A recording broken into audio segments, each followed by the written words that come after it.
Assalamualaikum students. Welcome to Zubair Academy and welcome to my YouTube channel Easy Math. Student, मैं हूं आपका math teacher Mohammad Zubair Khan. Student, last video के अंदर मैंने आपको एक्सरसाइज 1.6 के क्वेश्चन नंबर 1 जिसमें आपको टू लीनियर इक्वेशंस उन्होंने गिवन दी हुई थी और उसका सॉल्यूशन जो है मैंने आपको मैट्रिक्स इन्वर्जन मेथड से जो है वो आपको करके दिया था. स्टूडेंट, आज की वीडियो में भी हम क्वेश्चन नंबर 1 के जो टू लीनियर इक्वेशन जिसमें गिवन है उन्हीं का सॉल्यूशन मैं आपको क्रैमर मेथड से जो है वो आपको करके दूंगा.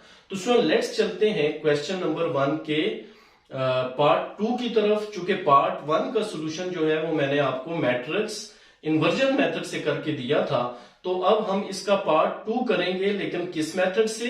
क्रैमर मेथड से. तो स्टूडेंट, चलते हैं क्रैमर मेथड्स की तरफ.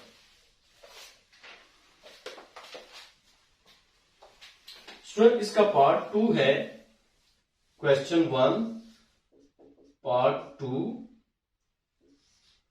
2x प्लस y इक्वल 3, इसी तरह 6x plus 5y equal 1.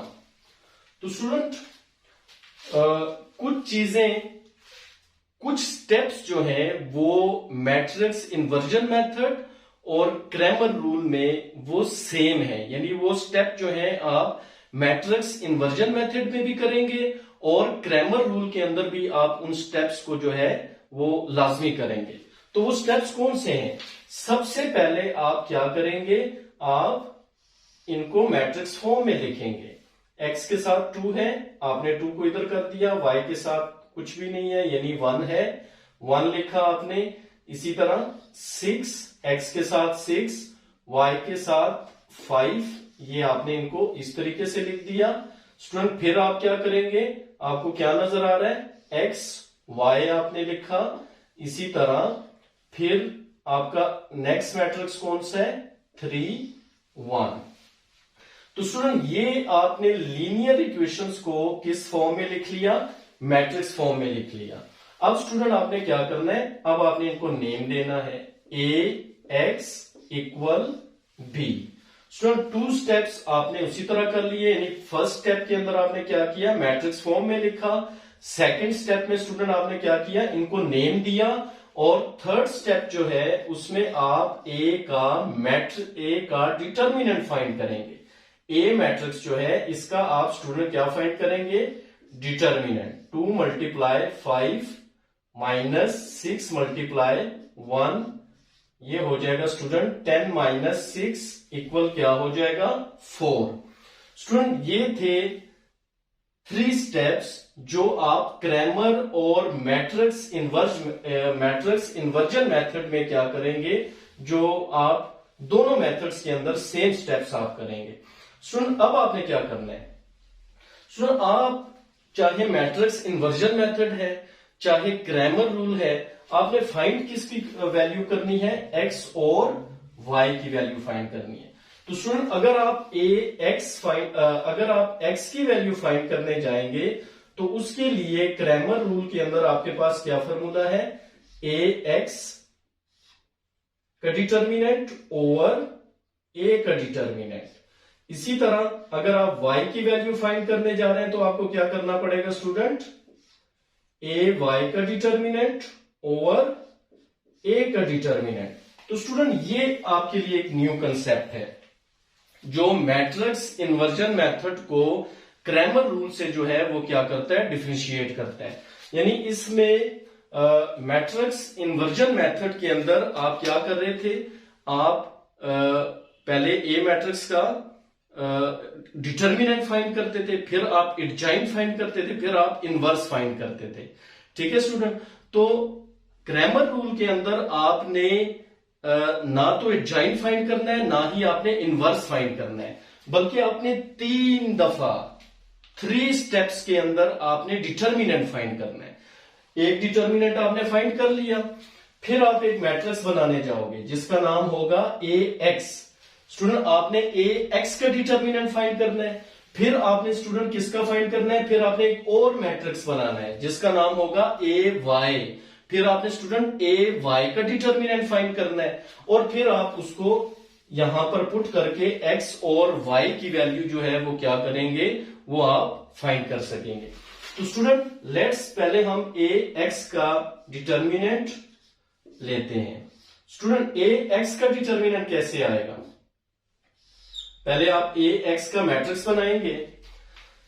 Student ए एक्स में आपने ए का जो फर्स्ट कॉलम होगा, फर्स्ट कॉलम ए के फर्स्ट कॉलम को आपने रिप्लेस कर देना है किससे, कौन से मैट्रिक्स से, बी से। यानी आप 2 और 6 की जगह आप क्या पुट कर लेंगे, 3 और 1। स्टूडेंट आपने यहां से 2 और 6 को आपने स्किप कर दिया और यहां से निकाल लिया और उसकी जगह आपने किसको प्लेस कर दिया, 3 और 1 जो आपका बी मैट्रिक्स है, और सेकंड कॉलम को आपने वैसे ही लिखा। अब स्टूडेंट आप इसका डिटर्मिनेंट फाइंड कर लेंगे। 3 यानी ये आपके पास ए एक्स मैट्रिक्स आ गया, न्यू मैट्रिक्स बन गया। अब आप इसका डिटर्मिनेंट फाइंड कर रहे हैं और डिटर्मिनेंट आपने किस तरह फाइंड करना है स्टूडेंट, क्रॉस मल्टीप्लाई, 3 मल्टीप्लाई 1 और 1 मल्टीप्लाई 1, 3 5 जार 15, 1 जार 1 आ जाएगा और 15 से अगर आप स्टूडेंट 1 को माइनस करें तो क्या आ जाएगा, 14। स्टूडेंट ये आपके पास सेकंड डिटर्मिनेंट आ गया, जो आपने ए एक्स एक नया मैट्रिक्स बनाया था उसका आपका डिटर्मिनेंट आ गया। स्टूडेंट अब आप क्या करेंगे, ए वाई जो आपके पास सेकंड न्यू मैट्रिक्स है, इसमें अब आप क्या करेंगे, अब आप 2 और 6 फर्स्ट जो कॉलम है ए मैट्रिक्स का उसे आप उसी तरह रहने देंगे और जो इसका सेकंड कॉलम है 1 और 5 स्टूडेंट इसको आप रिप्लेस कर देंगे किससे, बी से। यानी ये आ जाएगा स्टूडेंट 3 और 1। तो स्टूडेंट आप इसको क्रॉस मल्टीप्लाई करेंगे, 2 मल्टीप्लाई 1 और 3 मल्टीप्लाई 6। तो स्टूडेंट ये आ जाएगा 2 1 आर 2 और 3 6 आर 18 और 18 से अगर आप 2 माइनस कर लें तो स्टूडेंट कितना आ जाएगा 16 और साइन हम कौन सा लगाएंगे, माइनस का लगाएंगे। तो स्टूडेंट देखा आपने कि क्रैमर मेथड में आपने 3 दफा डिटर्मिनेंट फाइंड किया है। एक पहले आपने ए मैट्रिक्स का, उसके बाद आपने एक नया मैट्रिक्स बनाया ए में ही तब्दीली करके, और वो तब्दीली क्या थी कि आपने ए के फर्स्ट कॉलम की जगह आपने बी मैट्रिक्स का जो कॉलम था उसे आपने एडजस्ट किया और आपने ए एक्स एक नया मैट्रिक्स बनाया और फिर आपने उसका क्या फाइंड किया, डिटर्मिनेंट। ठीक हो गया स्टूडेंट। फिर उसके बाद आपने एक नया वेक्टर, तीसरा वेक्टर बना लिया, तीसरा मैट्रिक्स बना लिया, सॉरी स्टूडेंट, तीसरा मैट्रिक्स बनाया और तीसरे मैट्रिक्स में आपने क्या किया कि जो फर्स्ट ए मैट्रिक्स था उसका सेकंड कॉलम को आपने रिप्लेस किया मैट्रिक्स बी की जगह, यानी बी को उठा के आपने ए मैट्रिक्स के सेकंड कॉलम की जगह रख लिया। आपके पास एक नया मैट्रिक्स बना जिसको आपने नाम दिया ए वाई। फिर स्टूडेंट आपने उसका डिटर्मिनेंट फाइंड किया। तो इस तरीके से आपने क्रैमर मेथड के अंदर 3 डिटर्मिनेंट फाइंड किए। एक आपका जो शुरू वाला ए मैट्रिक्स था, सेकंड आपने फर्स्ट कॉलम को रिप्लेस किया, 2 6 की जगह आपने 3 1 लगाया और आपने ए एक्स का नाम दिया और आपने डिटर्मिनेंट फाइंड किया।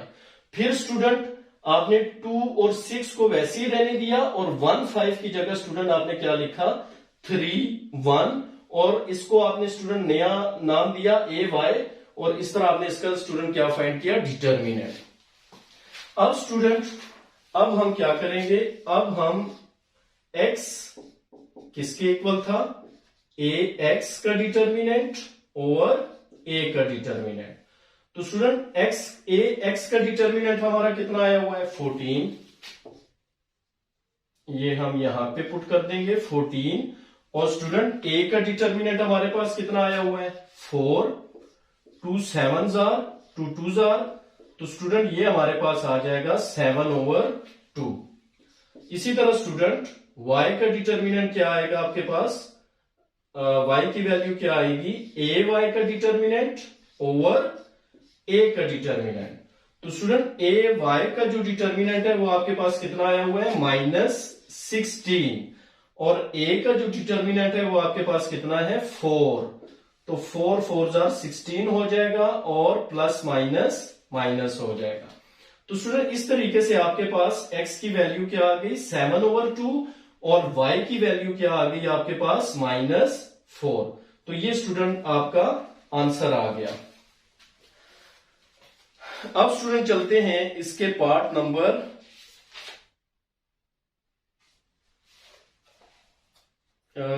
8 की तरफ। पार्ट नंबर 7 मैंने आपको मैट्रिक्स इन्वर्जन मेथड के थ्रू करवाया था, और जो पार्ट नंबर 8 है वो क्रैमर रूल के थ्रू इन क्रैमर मेथड से हम करने जा रहे हैं। तो फर्स्ट स्टेप हमारा क्या होगा स्टूडेंट, हमने इसको मैट्रिक्स फॉर्म में लिखना है। 3 - 4 1x तो 1 लिखा, 2y तो 2 लिखेंगे। उसके बाद स्टूडेंट xy है तो क्या लिखा xy, और सेकंड आपके पास क्या है 4 8। तो स्टूडेंट अब हमने नेक्स्ट स्टेप में क्या करना है, इनको नाम देने हैं। ax = b, ये स्टूडेंट हमने नाम दे दिए इनको। अब a का डिटर्मिनेंट फाइंड करेंगे, और डिटर्मिनेंट कैसे फाइंड करेंगे 3 - 4 1 2 क्रॉस मल्टीप्लाई 3 × 2 -4 into 1 3 2 जार 6, ये माइनस प्लस 4 1 जार 4। ये स्टूडेंट आपके पास a का डिटर्मिनेंट आ गया। स्टूडेंट एक और चीज, अगर आपका डिटर्मिनेंट 0 आ जाए तो फिर उसका सॉल्यूशन जो है वो आगे पॉसिबल नहीं होगा। तो यहां पर आपके पास चूंकि डिटर्मिनेंट क्या आया 10 आया, तो आप क्या लिखेंगे as determinant of a is not equal to 0, that's why its solution is possible। इसका solution क्या है possible है, क्योंकि a मैट्रिक्स जो है ये सिंगुलर मैट्रिक्स नहीं है, ये नॉन सिंगुलर है, तो नॉन सिंगुलर का solution जो है वो possible होता है। सुन, अब हम नए मैट्रिक्स की तरफ जाएंगे, और नया मैट्रिक्स क्या होगा ax, और वो कैसे बनता है, फर्स्ट मैट्रिक्स के फर्स्ट कॉलम को आप रिप्लेस करते हैं किसके थ्रू b के साथ। 4 8 को आपने फर्स्ट कॉलम में एडजस्ट कर लिया, -4 2 को वैसे ही रहने देना है। तो ये आपके पास नया मैट्रिक्स बना, और इसका आपने क्या स्टूडेंट फाइंड करना है एडजॉइंट फाइंड करना है। 4 2 जार 8, ये माइनस माइनस प्लस 4 8 जार 32, और 32 में 8 प्लस करेंगे स्टूडेंट क्या आ जाएगा 40। अब स्टूडेंट सेकंड नया मैट्रिक्स बनाने जा रहे हैं हम, और उसमें हम क्या करेंगे फर्स्ट कॉलम को वैसे ही रहने देंगे, और सेकंड कॉलम की जगह आप किसको एडजस्ट करेंगे, सेकंड कॉलम की जगह आप सेकंड मैट्रिक्स के बी वाले मैट्रिक्स के कॉलम को एडजस्ट करेंगे, और उसके बाद इसका क्या फाइंड करेंगे डिटर्मिनेंट। 3 × 8 1 × 4 24 - 4 स्टूडेंट क्या आ जाएगा आपके पास 20 आ जाएगा। तो स्टूडेंट इस तरीके से आपके पास 3 डिटर्मिनेंट आ गए, a का डिटर्मिनेंट, ax का डिटर्मिनेंट, और ay का डिटर्मिनेंट। स्टूडेंट अब हम क्या करेंगे, अब हम x की वैल्यू फाइंड करेंगे, और x की वैल्यू किस तरह आएगी ax का डिटर्मिनेंट ओवर a का डिटर्मिनेंट। तो स्टूडेंट ax का डिटर्मिनेंट हमारा कितना आया हुआ है 40, और a का डिटर्मिनेंट कितना आया हुआ है 10, तो 10 4 जार क्या हो जाएगा 40 आ गया। अब स्टूडेंट y की वैल्यू फाइंड करेंगे, a y का डिटर्मिनेंट ओवर a का डिटर्मिनेंट। तो स्टूडेंट a y का डिटर्मिनेंट कितना आया हुआ है हमारे पास 20 आ गया, और a डिटर्मिनेंट कितना आया हुआ है हमारे पास 10, तो 20 को स्टूडेंट 10 पे डिवाइड करेंगे क्या आ जाएगा आपके पास 2 आ जाएगा। तो स्टूडेंट ये थी आपके पास क्रैमर मेथड से आपने पार्ट 8 का सॉल्यूशन देखा, जिसमें हमने x और y की वैल्यू जो है वो फाइंड कर ली है। स्टूडेंट इसके टोटल 8 पार्ट हैं, इसमें से मैंने आपको 2 पार्ट्स जो है वो क्रैमर मेथड से आपको करके दिए हैं। तो स्टूडेंट उम्मीद है आपको इन 2 पार्ट्स के अंदर स्टेप्स की जो है वो अच्छे तरीके से समझ आई होगी। तो उम्मीद करता हूं कि आप बाकी पार्ट्स का सोल्यूशन जो है वो खुद से कर सकेंगे। फिर भी अगर इनमें किसी किस्म का आपको प्रॉब्लम होता है किसी भी पार्ट में, तो आपने मुझे कमेंट बॉक्स में बताना है। मैं इंशाल्लाह फिर उसके ऊपर वीडियो बना के आपको जो है उसका हल उसका सोल्यूशन करके दूंगा। इंशाल्लाह नेक्स्ट वीडियो में मिलेंगे। इसी एक्सरसाइज के कुछ न्यूमेरिकल क्वेश्चंस भी हैं, तो उनका सोल्यूशन जो है वो आपको नेक्स्ट वीडियो के अंदर इंशाल्लाह करके दूंगा। तब तक के लिए अल्लाह हाफिज। Thank you very much.